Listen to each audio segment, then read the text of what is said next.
Good morning, this is the latest market news. I'm Uliana. Australian stocks hit a fresh 5-year high early on Monday, while China led regional gains thanks to supportive comments from Beijing.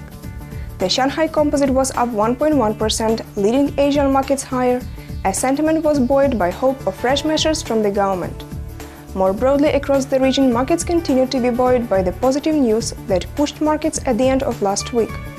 Stocks were held by last-minute deal in the US to avoid a debt default, lifting the tension brought about the prolonged stalemate in Washington.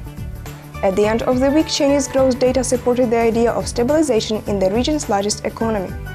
Australia's ASX 200 was 0.6% higher at 5,353.90, after hitting a fresh 5-year high of 5,366.10 earlier in the session.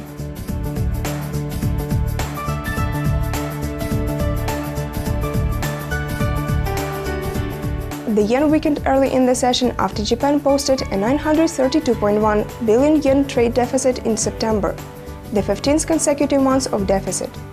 The dollar was at 97.96 yen compared with 97.76 late Friday in New York, and pulling back from its highs earlier in the session.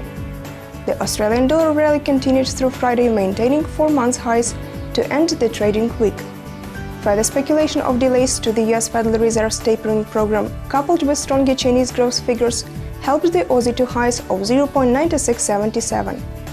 In addition, sentiment was helped by the S&P 500 closing a record high on Wall Street Friday. Events on the horizon this week include the US monthly labor report on Tuesday and preliminary October manufacturing data for China on Thursday.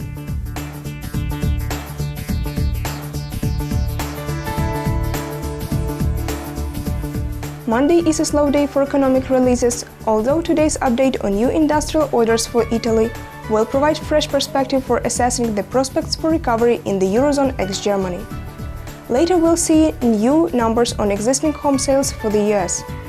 US existing home sales 14 GMT. Quite a lot of the week ahead will be focused on deciding how much damage the government shutdown inflicted on the US economy. Today's release for September won't tell us much about how or if the government shutdown that ended last week affected home sales for October.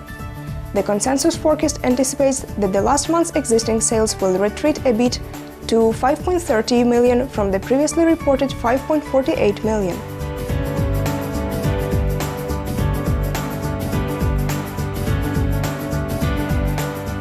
It was the latest market news provided by ICO FX. Goodbye.